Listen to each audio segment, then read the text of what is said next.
Hey, it's me, unapologetically T again, and I'm definitely talking about a mother that is my mother, and I'm definitely realizing like I've been making excuses for a very long time, but I definitely feel like my mom is emotionally unavailable and definitely narcissistic. Some people might say she has tendencies. I'm starting to really believe like she's full blown. I don't think she can really see herself, and she'll say she can see herself, and I think I'm starting to think like she's covert. Like she can present to other people that she's a loving mother, but secretly she can be a fucking monster. And I still love her to death. She's my mom. She gave me life. I'm pretty sure this shit came from her very fucked up childhood. I've gotten to hear about it, all my life, and I definitely think she does amazingly well with what she's been through. And I would say childhood through adulthood. Like she's had a very, very hard life, and I've always empathized, had compassion for her. However, growing up, I was never validated with my feelings, and I definitely had a sense of, I definitely was the golden child, like because I was a people pleaser. Like I'm definitely gonna do, what I think you want me to do until, I did get to ages where I would rebel, and I definitely think, we went through a lot of vicious cycles. However, I am just now getting to a point where like I want to verbalize these issues that I'm dealing with. And I think this is like, it's not like one of the last ones, but it is one of the chunks of ones that I think kind of gets me into a fucked up space, and it's hard to get out of that space. Cause it's like this is the one person that's supposed to like be able to nurture me. And it just doesn't happen that way. So I think where I left off, I was talking about, I had to tell her to get out. The second time I had to tell her to get out was coming from the hospital. While I was in the hospital, we had a video chat, and one of the attendees were, right there, and she basically I don't even want to get into it, but all I can tell you is, once again, my feelings got validated. But once the phone call ended, the attendee was like, "I'm sorry you had to go through that." Like, she heard it's almost like this microaggression. It's like a dig. It's almost subtle if you somebody looking on the outside in. It's not always this direct, like, you ain't shit abuse. I feel like since I've been grown, like, she doesn't do it, in your face like that. She does it in a way where it's very manipulative, like it's a manipulative dig. And but the staff was able to pick up on that and was like, I'm just sorry that, you had to go through that. And I'm in the hospital for what she feels like is, mental health. So, and while I was in the hospital, I don't know if I told this before, but I definitely didn't want to come home right away, because that's how fucked up it was to be at home. Home did not feel safe. Home did not feel home. And definitely for realizing that she had came into town, it was like I'd rather be in there. Like, I'd rather take this break and be in there. And I won't say that it was all her. It was definitely that, going home meant that I once again have to care for myself in Charlotte by myself. I cannot outsource any of these activities that, some people can outsource or some people have help with. Like, it's basically whatever my teenage daughter doesn't do that day, it falls back on me. And I definitely feel like, my parenting has to get better on that, like, making her do more things. But I just cannot explain enough how exhausted I would be coming home from work and all the other shit I was doing, that I didn't even have it in me to like fuss at her and be like, you didn't do this. Like, I got tired. I got mentally drained. I definitely was not like OD to disciplinary. Like, I definitely, I believed in corporal punishment, so I was the one that would whoop her ass when it got to that point. But I hadn't had to whoop her ass since she was like little. And, you know, like now our stuff is more conversation. So if I've exerted all my mental energy and my emotional energy out the house, like I don't have it to put it in the house. And I don't think she realized that either. Like, I think, you know, she's a kid. I'm exhausted from school and I don't feel like doing these said tasks either. And then I'm an adult and I'm exhausted from work and all the activities I had going on. And I don't feel like doing these said things either. However, I do not want to come home to a fucked up house. And, so it definitely, you know, were moments where it was like, you know, I just felt like it was crumbling. And then when he died, it was like, you know, it did just crumble. And so I had to deal with coming out of the hospital, like being in the hospital and being reminded of different shit. Like, I mean, when I was in the hospital, she brought up bills again. And it's like, well, bitch, I'm in the hospital because I don't want to deal with that. Like, why are you bringing this up? And so, and I said the B word, and I should, you know, take that back. But I've been called plenty of bitches as well. So, yeah. I'll read that Bible scripture to any of you who got activated just now. Because I definitely have learned that some people will preach parts of the Bible and not all of the Bible. But I definitely found a scripture that suits this experience very well. And maybe that parents and children can get back on track as far as what respect should look like, to them. But yeah, she definitely, once I got out the hospital, like it definitely, like we had another explosive argument. Once again, I was constantly reminded that she was tired, that, you know, and like the things that I needed help with was around the house. My mom is 73 years old. I don't fucking expect her to be my housekeeper. And so I was basically letting her know, like, I think, Mom, you should go home. And also my brother had just lost his dad. So I'm like, Mom, you should probably go home. He probably needs you more than I do. You should go home. And I just want to make it clear. I definitely needed somebody at that time. I just did not need her because I definitely could tell she was definitely tired. She lives 80 miles away, and I definitely had made it clear, gently, nicely. Thank you for coming. Thank you for being there. I think you should probably go home. But I think that triggered her because she wanted to be helpful, and it was like I was dismissing her to go home and she wasn't ready because she wants to make sure I'm okay. However, she was making it worse by being there. So even before it got explosive, I definitely let her know that she could go home nicely, gently, before any argument ensued. But no, she insisted on staying and insisted on throwing it in my face how tired she was, how basically, like, it was just like she wanted to let me know that it was taking a toll on her to be here.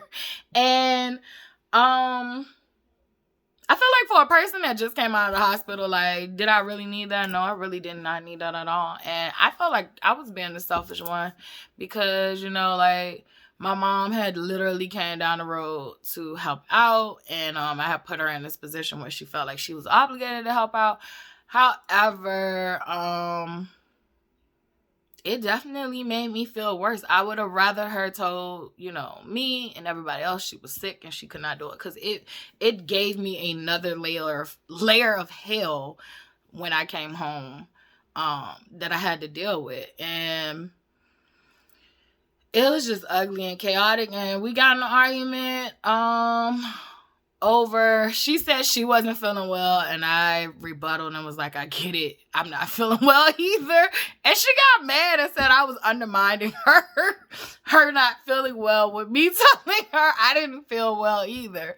And a big argument ensued, and I was like, you know what, well, if you don't care about my feelings, then I can't care about yours, because I was literally agreeing with you that I get it. Like, I don't feel well either. Like, that's it. That's all. Like, that was me, and I wasn't laughing or anything. Like, I just said it like a regular conversation, and she took that as like I was taking the attention off of her, and it was like, okay. And so that turned into a whole fucking argument, and I was just like, you know what, please go home. Like, go the fuck home, please go. Because now it's like I'm stressed out from you so-called trying to help me. And I would have rather you just said you couldn't have helped me. That would have been a healthy boundary for her to set. And I'm not naive that I don't realize, like, my mom wants to help me. I'm her child. However, I'm not a fool either. Like, you do not need to come help me, and you don't want to come help me because you don't feel good. Because it turned into, basically, I'm coming out the mental fucking hospital, and now you're giving me mental problems. Like, what in the fuck? Like, it wasn't great. And I did tell her she needed to go. She needed to get out of my house. She did not respect my boundaries whatsoever, like she doesn't any other day. And she actually stayed 2 more extra days, and there were extra arguments. And you know, it got to the point where, like, I didn't even want to walk around my own house. I stayed upstairs in my room.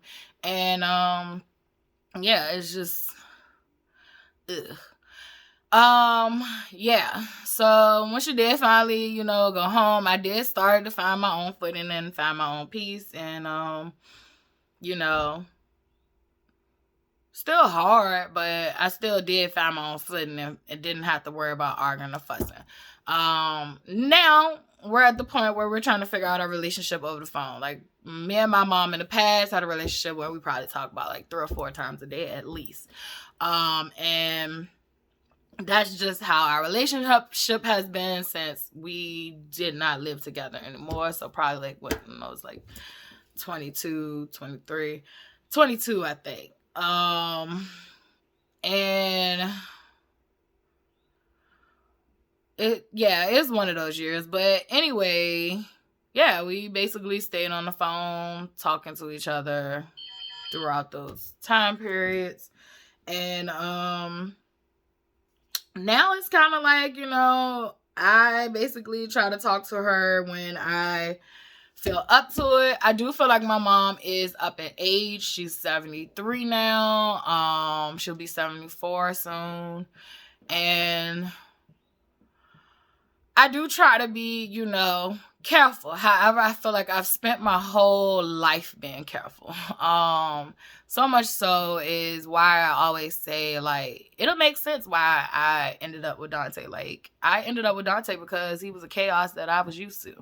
And he actually wasn't as bad as the chaos that I was used to. Like, he actually, a lot of the things he did up until the end, I'm going to say up until the end, a lot of the things he did wasn't purposely towards me. A lot of the things he did was his own shit. And I feel like in my past, though, before I met him, a lot of childhood things that was done to me was definitely some of the people, like the closest people to me, it definitely was on purpose. And it was a mix of their shit too, but it actually was some shit that they did that directly affected me. And with him, there were times he did things that directly affected me, but most of the times it was his struggling with drug abuse and his struggle with women. And I would say the reason I don't look at that necessarily as he was doing that to me, I feel like it was a point till he was doing that shit to himself. Like, I don't think he had self-control over that shit. And it affected me because I cared about him. But it wasn't like, you know, he just did these things where it was directly affecting me or it was intensely affecting me. Whereas I feel like from my childhood, like a lot of abuse that I endured was intentional. And then some of it was unintentional. But it definitely made me a perfect candidate to love a person like Dante. And I think both of us were mirrors to each other. Like, I definitely think we were. And I think I'm starting to begin to look at life like, you know, different people we come in contact with are mirrors of ourselves. And, you know, sometimes when you get activated or triggered, you know, sometimes that's a mirror and a reflection of your own shit. So I'm learning to try to react less and to think about certain things. However, I am tired of empathizing with abusers. I feel like if you are demonstrating abusive behavior, please do not expect people to tolerate that shit. And if you are a person that is, you know, receiving these abusive behaviors, please take up for yourself. And if it continues, you know, that means that person is not willing to change. So, like, you got to figure out how you can do this. With parents, it's tricky. Like I've said in previous videos, white people have told me, you know, that I can cut my losses. However, it's my mom, and it's kind of hard to cut my losses. So I will say we have drawn it down to maybe I speak to her every other day, or it's kind of been like every other day. And yesterday made it 2 days in a row, and maybe that's why it blew up like it did. But now I'm even thinking about just simply text message where I say, hey mom, you know, like, how you doing? And maybe like I go see her for birthdays and holidays, and keep it cordial, and keep it loving and healthy. Because I definitely feel like we have two different perspectives on life. She definitely likes to, you know, she done got older in age, and I think she liked it anyway, but she likes drama. She likes to dwell on the negative, and I'm fucking 30-something years old. Like, I want to see the bright side of life. Like, I haven't gotten to that age, and even when I do get to that age, I pray to God that I still have, you know, a positive outlook on things. But like I said, I can't judge her. She definitely had a hard life. And so all I can say is I'm not tolerating the abuse anymore. But today made me think about, if I had money, I would create a hotline for people who are dealing with narcissistic abuse. They do have domestic violence hotlines, but they do not have hotlines for, like, if it's your parents, if it is, you know, siblings. It, you know, like, they just don't have it for people who don't necessarily, like, live with you anymore. Like, because domestic violence would be that you're living under the same roof.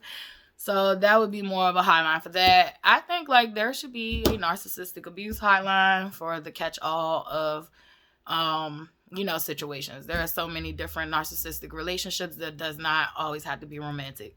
So that made me feel like that, because when I was going through that little situation, like, I definitely got a friend that I could call, and she does get it.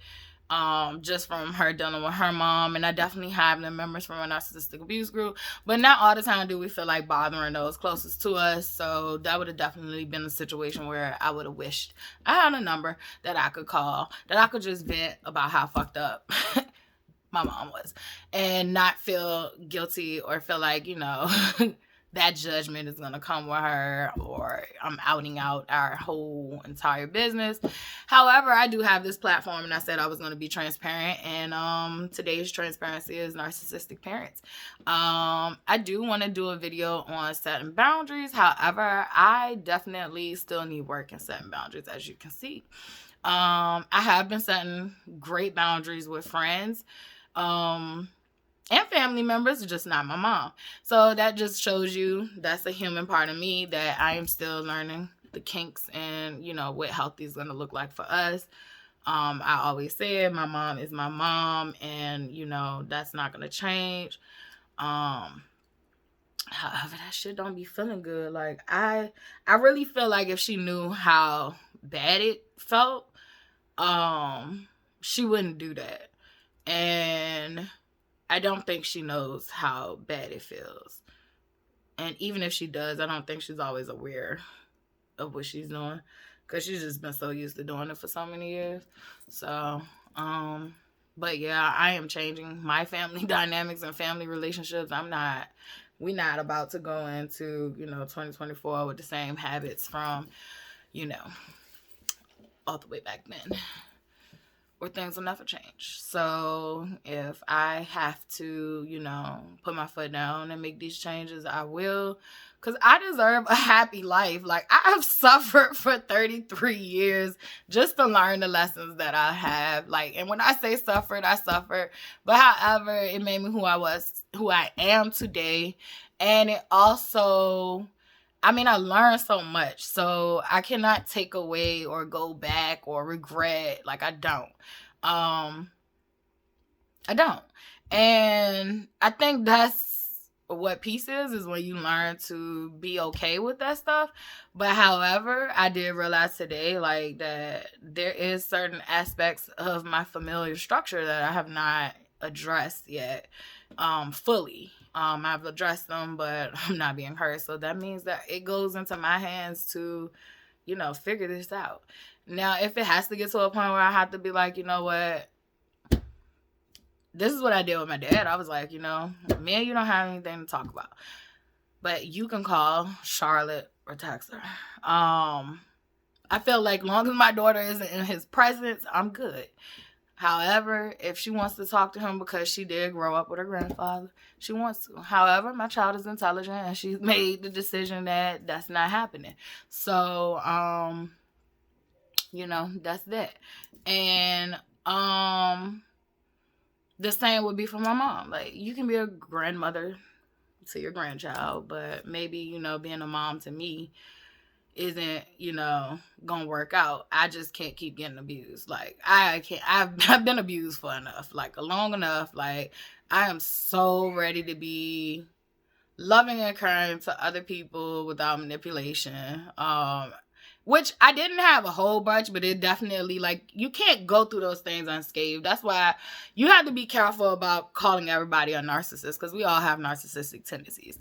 But I definitely feel like I am definitely more aware of my tendencies.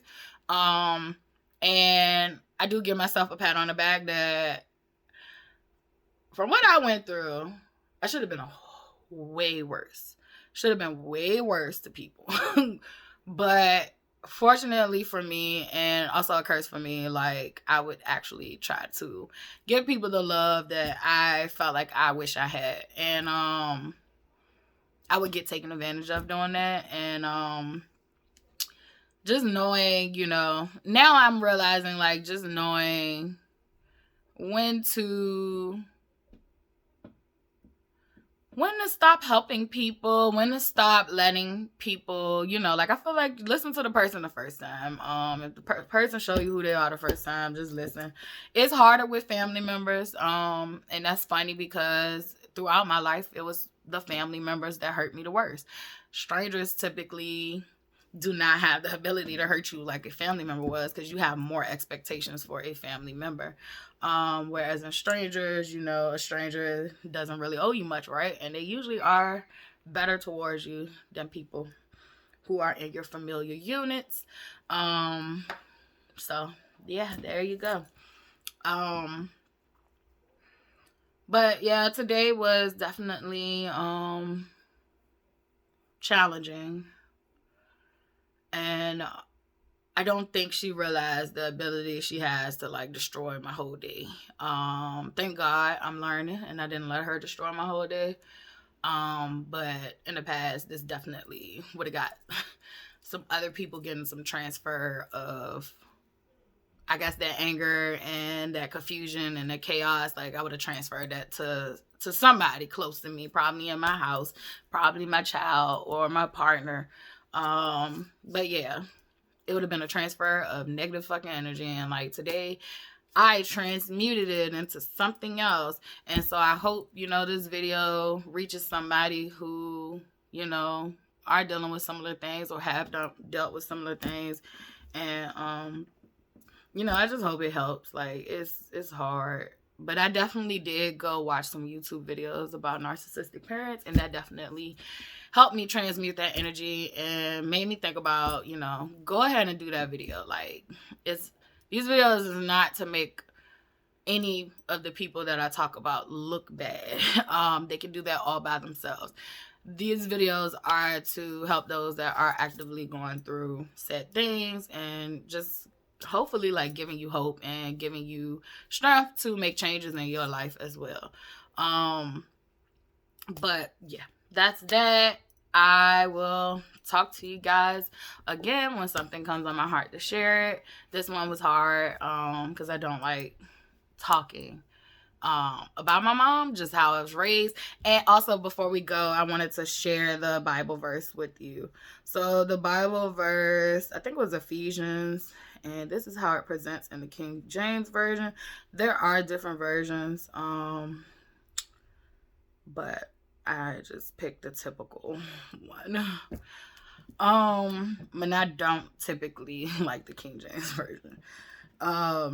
So this one, I think it was Ephesians 6, maybe chapter 6, and it's like verse 1-4. But it says, "Children, obey your parents in the Lord, for this is right. Honor thy father and thy mother, which is the first commandment with promise, that it may be well with thee, and thou mayest live long on the earth. And ye parents," it probably says fathers, but I changed it to parents when I sent it to her. But it says, "And ye parents, provoke not your children to wrath, but bring them up in nurture and admonition of the Lord." Stop provoking your children to wrath and then telling them to respect you as parents. Do not abuse your power, because that's exactly what parents are doing. And that's why the Bible's coming true. There's an imbalance of respect for parents and children. Some of it is parents are not raising children. Some of it is simply parents are being power hungry. Just, I don't know. It's a power control, right? Just because you're a parent doesn't mean that you should get respected if you're not respectful. And that's just human nature. Like, you can't expect for me to respect you if you are treating me like shit. So I do feel like, yes, children should always respect their parents, but parents, if you want to get right with the Bible that you have been giving us and putting it in our face, this is for the Christian parents, I would definitely say, God doesn't agree with you provoking your children to wrath and then acting like they're disrespectful when no, they're not disrespectful. You're abusing your power. So I'm going to leave y'all with that. That brought me comfort because I definitely was dealing with a lot of guilt. I definitely think I was being disrespectful at some moments, but I definitely feel like I was being triggered and provoked. And I am starting to learn to, realize that, because for many years I thought, I was being the ugly child, and, it just ain't all that. It's not all true. Definitely has been some dysfunctional stuff going on. So yeah, parents, be respectful.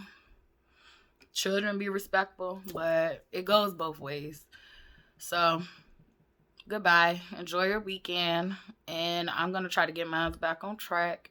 And my hair is growing out like really fast. And I was thinking about getting another haircut, but I'm just going to let it grow out because I definitely want to have my afro back like I used to wear it back in the day. And so I'm about to go through that rough period of this hair growing out. And I did not moisturize or anything before I got on camera, so we looking a little dry. But yeah, that's what is going on with the hair. I am going to grow it out. I probably will wear afro for a little while, and then I probably start back some new locks. Yeah. So, all right, enjoy your weekend, and thank you for tuning in. As always, subscribe, like, comment, and share.